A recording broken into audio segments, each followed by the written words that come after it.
hours are weird.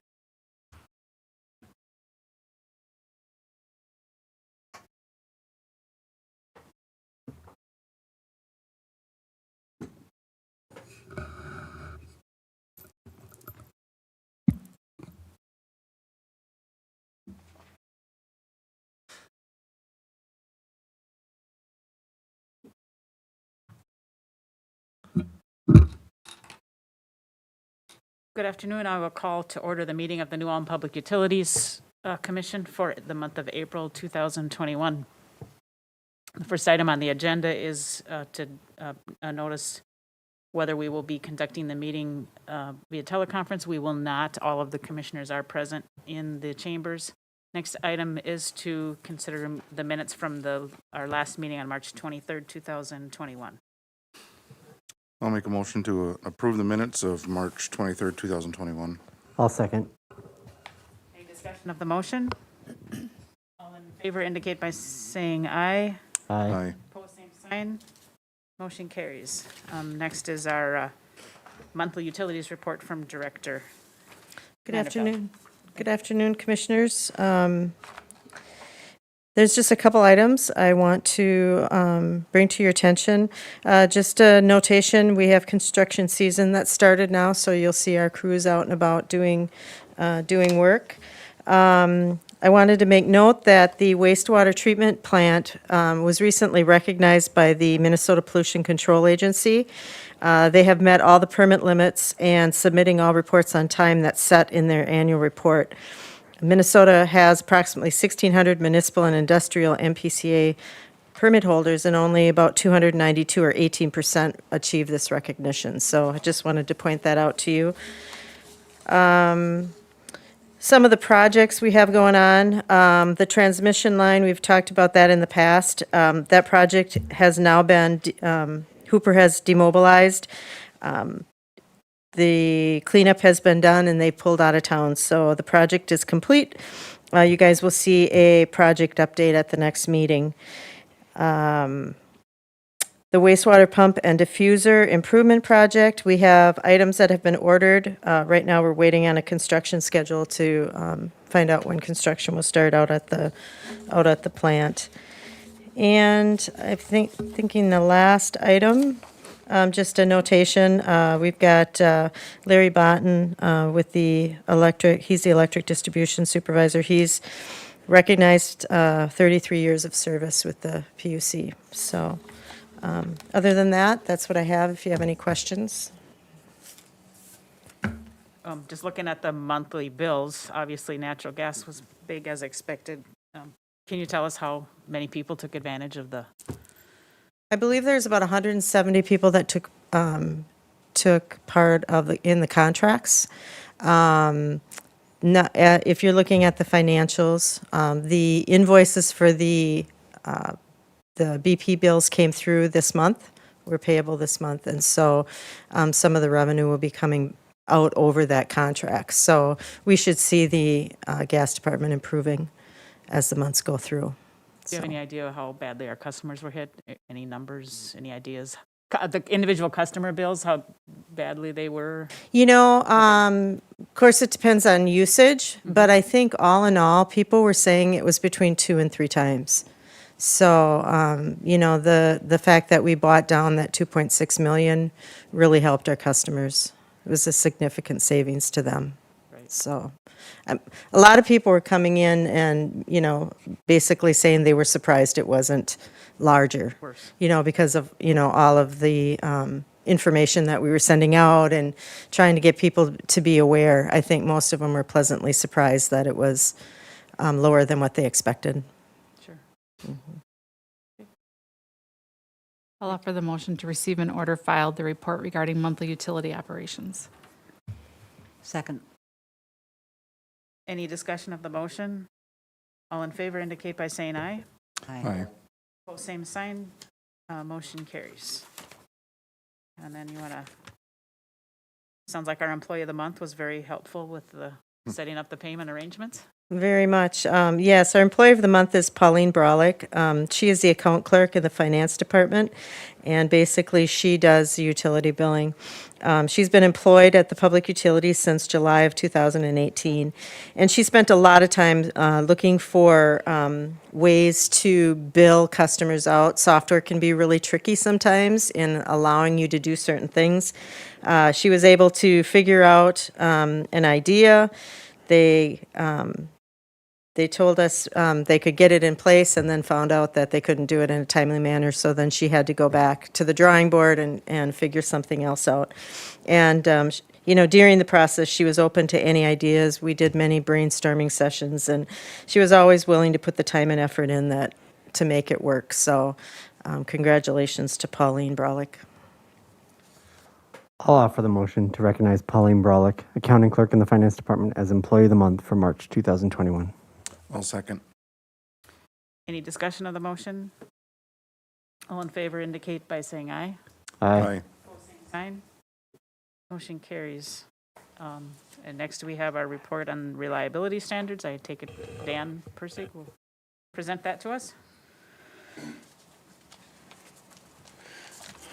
Yep, it's that time of year again. This year we tried to make the PowerPoint a little more, how should we say, a little less technical and a little bit more user-friendly. But it is, by its very nature, reliability is not a fascinating subject to talk about, so I guess we'll have to endure it, huh?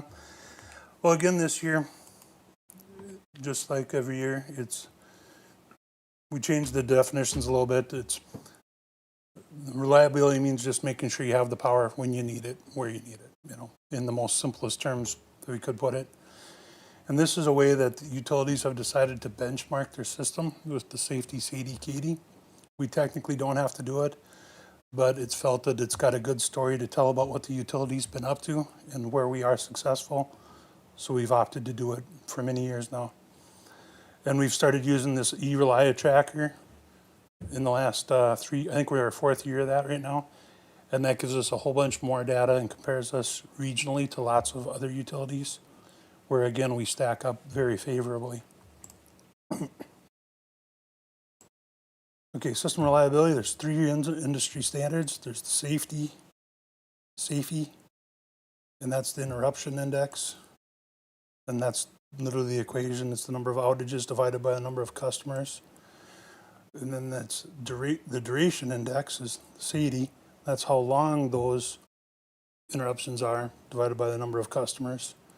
And then the third one, which ends up being a combination of the prior two, so it ends up being a little bit of a ratio, is customer average interruption duration index.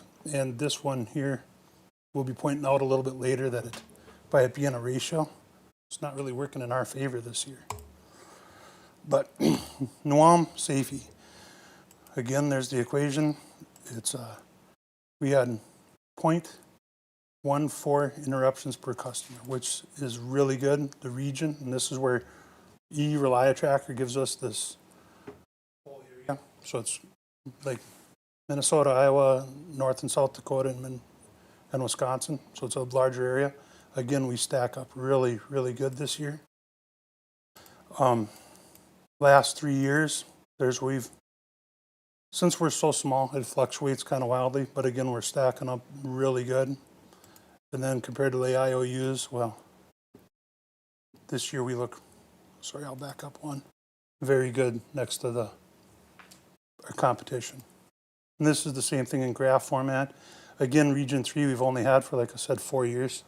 That's why this red line is kind of a short little, new little chunk there. Next, we'll have the system average interruption duration. That's how long your power's out. Again, it's just the length of it divided by the total number of customers. So it ends up being in minutes. We were just short of 24 minutes. For the region 3, we're at 42. Again, NUAM's stacking up really good. A little higher than we've had in the last few years. Well, less than last year though. And IOUs are always a year behind because of the way they report. They report a year later just because they're so big. And we're, 24 minutes versus 110, we're looking pretty good. 89, we always get compared to Excel. Well, what's that, about 1/4 of Excel's? Again, just in graph format. And now, here's that ratio. We're stacking up really good, and we do really good with all our stuff. But when you put a small number and a small number into a ratio, it starts suddenly making the ratio look big. But again, we had next to no outages and stuff. We stack up. The region beats us on that. But like you see, it hops around quite a bit for us. But we still are stacking up pretty favorably with Excel. That's our immediate competition. Then we have a couple of outages here. We literally had so few outages. It's not much to talk about. Lightning, took out a lightning arrestor and had 900 customers out for a short period of time. And then just an equipment failure. I think that was a switch. Can't remember which one right now. Some of the keys to keeping our system reliable: proactive versus reactive maintenance. Cable replacement, you'll see the guys are all tree trimming in the winter to keep stuff functioning. We're always testing poles to make sure they're in good standing. And last year we did our 5-year testing of breakers, switches, and relays. Our big projects for this year, so we've done some coordination studies. We did some north side substation relays. We've got some more on the agenda for this year. We're always updating relays. And then we're, as Chris talked about in the director's report,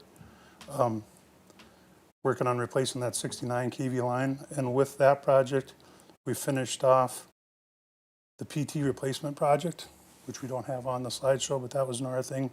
They were starting to leak. They're 50 years old, I think, 45 years old. So we're taking them out before they caused us issues. Again, proactive versus reactive.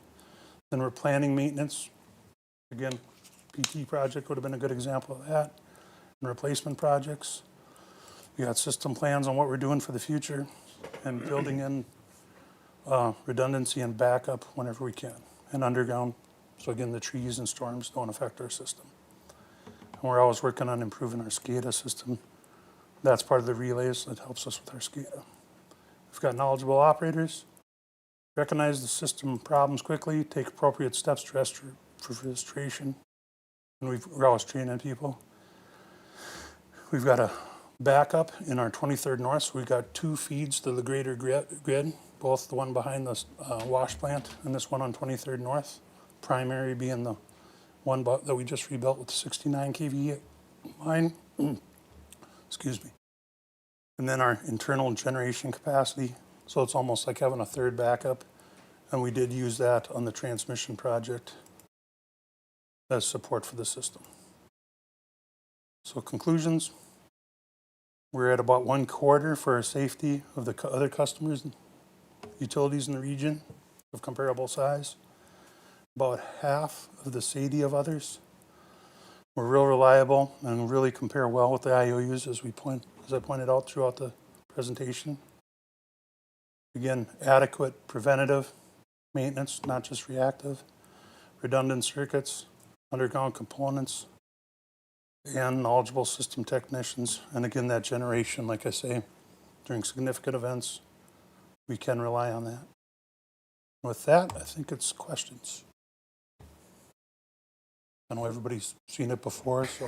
So Dan, when we talk about the interruptions, and this gets me probably every year, but we look at 981 customers impacted for 1,420 minutes.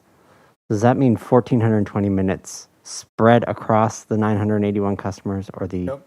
Okay. So nobody was out for Like, however many hours that would be. It was literally just a few minutes, everybody was out. okay. So it's Got it. 941 times. Times Whatever the minutes it minute and a was. half they were out. Okay. All right. Thank you. Because when you look at it as 1,420 minutes, 1,420 minutes, it seems like a lot, but then when you look at it the other way, Yeah, it's under 5, yeah. our 2 major outages were a grand total of either a minute and a half or about 8 minutes. Yeah, so again, like I said, we're really, really doing good, and that's why it really messes with the KD index. Right. That ratio is, we're doing that very good, I think. Right. Okay, thank you. Any other questions or anything? So, oh, I lost it. No, I was just gonna say that it looks like we're doing the right things and what we should be doing, and it's obviously showing in the metrics that we get. Is this something we run by ourselves, or is this a report that's given to us every year? Well, we take and input the information. Actually, Larry Botten, our distribution chief, does as we have an event. And it's sent into eRely Tracker, which is part of APPA, American Public Power Association. And with our stuff, that's why we get the report on the whole Region 3. That's a real nice software to help him manage all this. We used to do it completely on our own, but we found this software that was very cost effective and does it better. Well, it's great to see how we stack up against others in the region as well.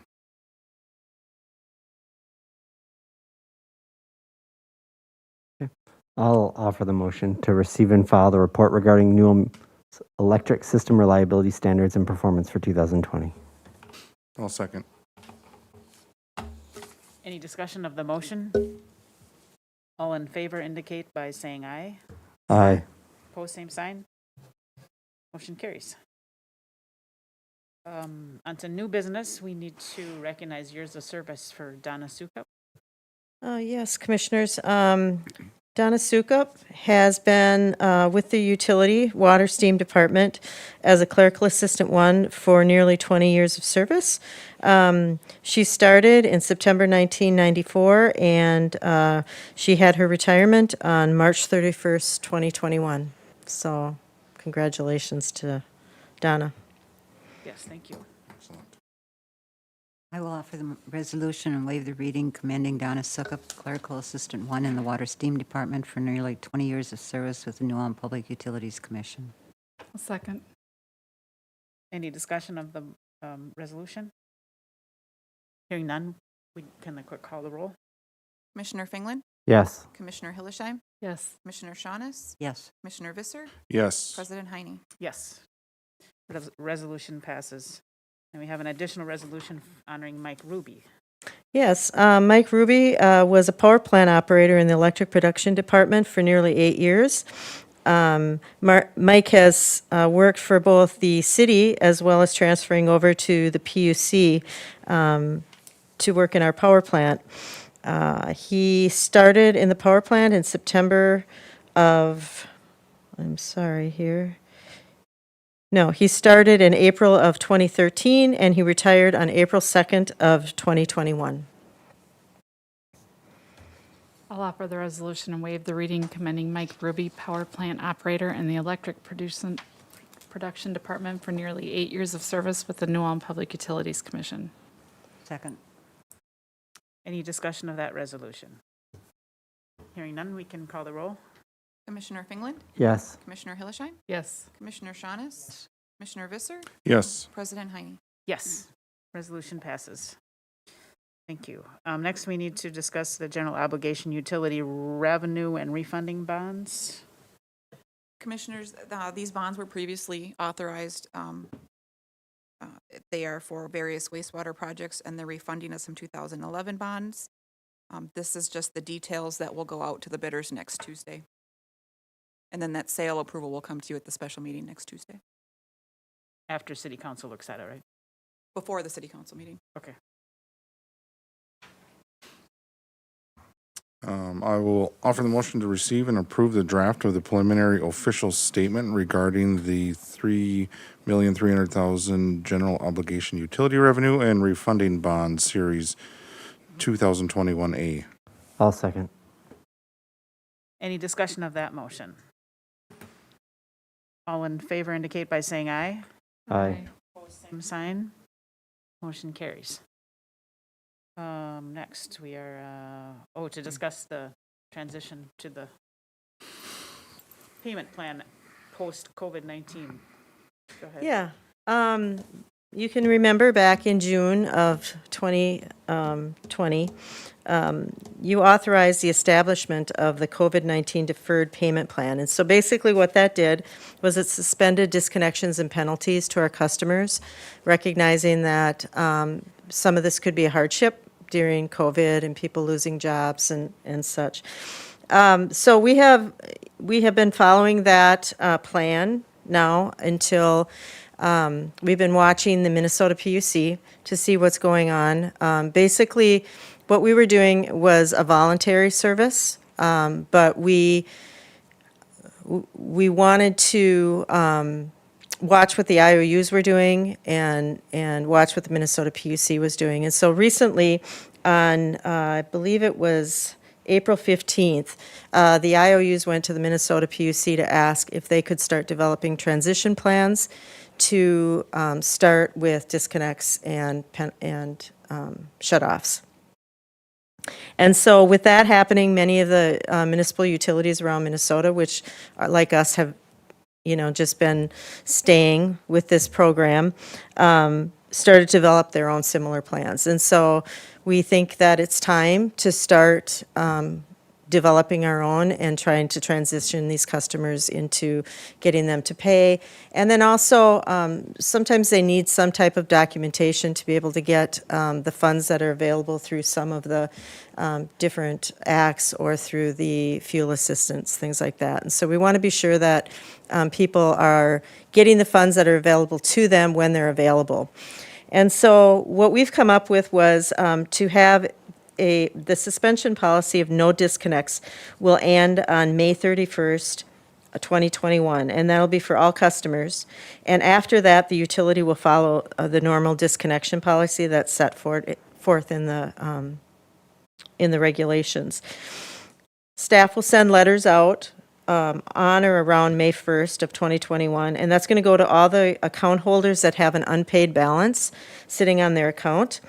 This is going to advise them of the change in the disconnection policy, and then it will also notify them of any outside funding that they may be available to them, so that they can go out and they can get that to help with the payment of their bills. Then all utility holders that have this unpaid balance on their account as of May 31st, they'll have 60 days from May 1st to set up that payment plan. So it'll be identified in the letter that they need to come in and they need to set up a payment plan. And so they'll have 60 days from May 1st to get that done. We needed to have a cutoff for when those funds were going to, or those utility bills were backed off, so we picked May 31st. So it's kind of in between the cutoff. And so what that means is that as of May 31st, they can put that all into a payment plan, but their June bill is going to have to be paid on a normal schedule, and that would be subject to disconnect. So they'll need to make sure that their June billing is paid. The amount that's owed, that's unpaid, will be divided by 12 months, and that will be added to their utility bill each month until it's paid off. The agreements will need to be signed by June 30th. This is to avoid disconnection. If a payment plan is not set up, the unpaid balance is going to be put on their July billing, and so at that point, it will be subject to all the disconnection rules for failure to pay if it's not paid by their due dates. Normal disconnection policies will apply to, like I said, to the June utility billing. Those will need to be paid on the due date to avoid disconnection. And then at this point, all penalties, disconnection, and reconnection fees are going to continue to be waived. And we're going to do that until the COVID-19 peacetime emergency is lifted. So we won't be charging penalties, but they will be subject to disconnection. So if you as a commission feel, if you have any questions or if this is acceptable, we'll put this into place with the letters going out on or around May 1st. So the amount that's divided out by 12 months, does that get tacked onto their June, or does it start with their July billing? It would first go on with their July billing, so Okay. it'd be due with their July bill. Okay, Not subject to disconnect until. right, okay. Right. Do we have a lot of accounts that are carrying a big balance? You want me to? Go ahead. I've got the Yeah, numbers right she, here. she did an analysis, so. There are currently 112 customers who have balances that are 3 months or more outstanding. Within that, there's 14 customers that are 12 months or more outstanding. The total of all those 112 accounts is $180,000. The highest balance out there is $5,800, And are they, those are residential mostly, or? all residential. Yes. Okay. And do you know whether they're owners or tenants? It's pretty split from what I started looking through that, but I couldn't find a report that would just spit that out. Sure. From what I looked at the top of the list, it's about half and half. Okay. I was gonna say you used the term IOU, and Dan also did. That's an investor-owned utility, just in Yeah, case I'm that- sorry. Yeah, investor-owned utility. Yeah. Yeah.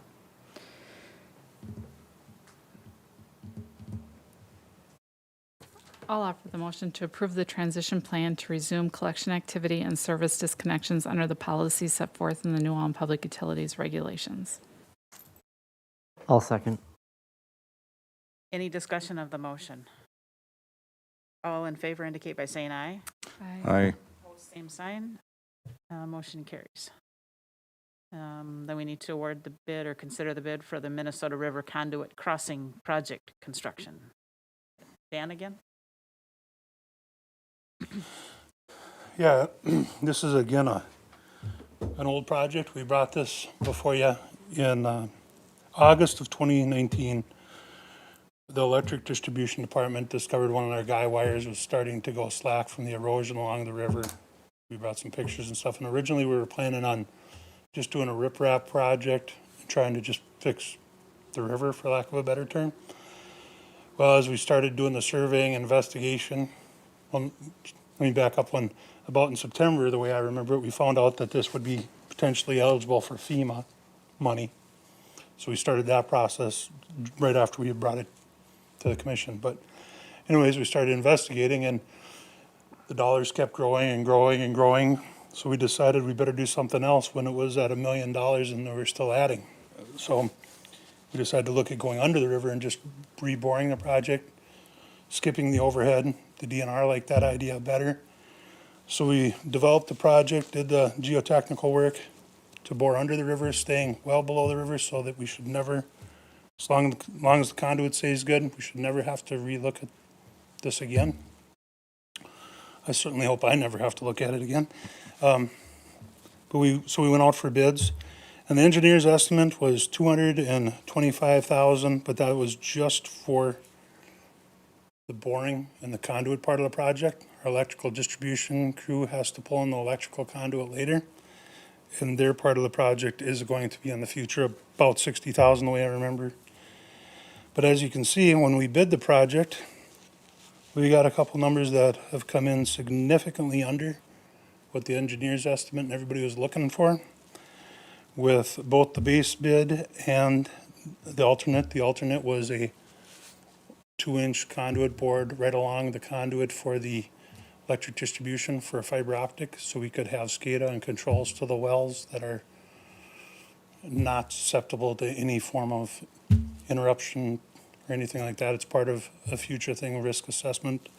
We didn't think we'd get numbers this cheap. That's why that was built in as an alternate. We could easily pull it out if it came in over budget. But we came in at $72,325, which is about 1/3 of what the engineer's estimate was. And again, this project is going to be pretty much completely funded, other than possibly the alternate, by FEMA funds. With that, if you have any questions or want more detail, And I think we always ask, I mean, thankful that it costs less, but why, why such a big drop? You know? well, we were more than a little stunned when we opened it, so we actually took a little bit. Luckily, we opened the bids on like 2 weeks earlier than we usually do. So we checked out to make sure everybody was a competent bidder and checked some references and even talked to them a little bit. And the Creamer Services are currently boring some stuff in town, and they told us they're very interested in keeping a crew locally for the full summer. So they really wanted the project, is what we were told. Okay. And I guess I wasn't gonna argue with them, but they have a project here, a project in Medelia, and somewhere else locally, so they wanted it, so, Well, that maybe saved them some cost anyway. yeah, I mean, that'd be a basis for, right, kind of a joint mobilization that probably hopefully saved everybody a little money. sure. Right. Okay, I'll make a motion to authorize the city manager to accept the proposal from Kramer Service Group for construction services for the Minnesota River Conduit Crossing project in the amount of $72,325. Second. any discussion of the motion? All in favor indicate by saying aye. Aye. Opposed, same sign. Motion carries. And are you doing, Dan, the next one? The bid for, Wastewater? Yeah. It's actually, I guess I kind of wrote it wrong. It should be accept the proposal for wastewater facilities structural review. Yes, that's mine. We have engaged Bolton and Mink to do a review of, as they put it, miscellaneous metals and walkways, grading, handrails, stairs, et cetera, for the wastewater facility, with the intent of kind of being some of the areas that we don't always necessarily think of looking at when we're going through doing a project. One of the areas, and you will notice that we have started doing this project already, that they looked at, and we will be modifying the catwalk in, or the walkway, will be the diffuser project, well, which, as Chris said, we're ordering parts for the diffuser. We're actually replacing the diffusers, but nobody had bothered to look at the walkways or the railings or all that. So we're taking this opportunity to go through the whole facility, look at every railing, every catwalk, pretty much anything that is something you sometimes don't always think of, the things you take for granted, for lack of a better term. okay,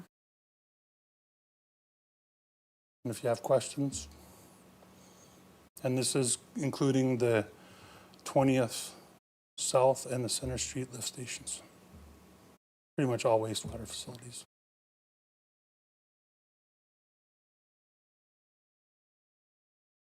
I will make, So would the intent be after the engineering services are done to then come back with the list of projects that will need to be done? Some Yes. soon, some later, What more we're in a budget asking plan? them to do in their report, and maybe I should have said this, I'm sorry, is basically give us a stoplight style. If it's an emergency, now. If it's a yellow light, it's, gonna get in the budget right now. And if it's green, well, hey, we're good, keep going, kind of that kind of idea. Anything that's a right now thing will be done this year. Okay, and then That- do we need to talk through, for safety aspects, for safety items, do we need to approve those for the work to actually get done? Or if it's a safety need, red light, red stop sign or red light type thing, can we just go do it? From my perspective, if it's a safety red light thing, I'd like to have the authorization to go ahead and do it. If it's items that could be put off and included in the budget, I'd like to be able to include those in the budget and just bring it at that time. Or, maybe it's something that is, as he said, maybe a yellow light that could wait until the end of the year. We would bring that to the commission in the form of a PUC action item. But if it's something that we immediately need to get done, these guys are on it, walking it. I'd like to have the ability to get that done as soon as possible. So is that a separate authorization that we need to do, or is that just normal course of business? When we have a safety action item that needs to be taken care of, we take care of it and talk about it after the fact? May I, Typically, we do. We Okay. take care of things. I mean, if there's a safety issue in the plant or anywhere in any of our buildings, we take care of it. Good, that's where I was going. That's where I'd be too. But we don't need an action item to authorize you to take care of the red stop light ones. No, I don't Okay. think so, as long as, you know that that's what we're doing. Yeah. And you're acceptable with that. I am. I mean, I can't speak for all of us, but I small am. ticket item too, it might not be where we need a PO or any of that. Right. It could be a smaller dollar amount just to get it done, so we may not need to get a PO or authorization Right, if it's under 5. 500. okay. But also, some of these red lights could have a yellow light right next to it. If it's a yellow light next to it, we throw it all in the project. We're not gonna, it's kind of Right. gonna be, if we're gonna work on that catwalk, it's all getting it, Right. is my Okay. opinion. Yeah, No we try half to do measure. it as efficiently and economically as we Yeah. can. So it, you know, if there's some of those borderline ones and they're already there, we're already gonna get it done. Right. Wait for us Yeah. to, okay, a yellow light, Right. if it's there. Right. Yeah, I think that's where we're, like, don't wait for our approval to stop someone from being injured. Right. Notify us, but don't wait for us. Thanks, John. I'll make the motion to authorize the city manager to accept the engineering services proposal from Bolton and Mank for the structural review of the wastewater treatment facilities in the amount of $19,500. I'll second. Any discussion of the motion? All in favor indicate by saying aye. Aye. Opposed, same sign. Motion carries. Next, we have a request to declare surplus property. I think it was a pickup. It was gas Yeah. department. Yes, this is a gas department pickup. It's Unit 69. We're just asking to be able to dispose of it. We did offer it to other city and PUC departments. Nobody took the bite, so we'll be selling it online through GovDeals.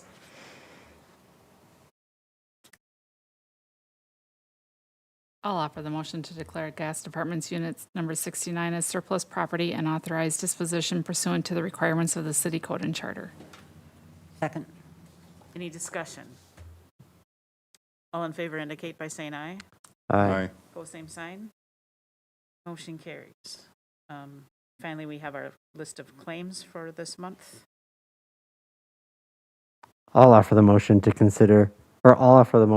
accept the list of claims in the amount of $3,484,198.50. I'll second. Any discussion?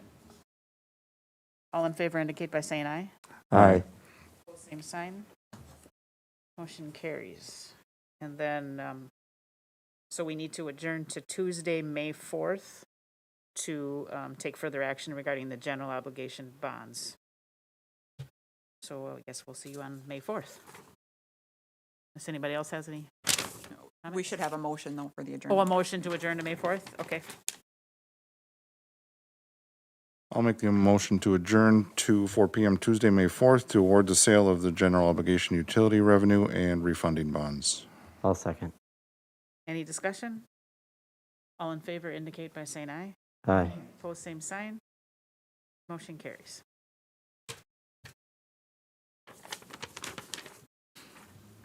Right? Yep. Now we're adjourned. Are we adjourned? Or we? I guess we're adjourned. I guess we're adjourned.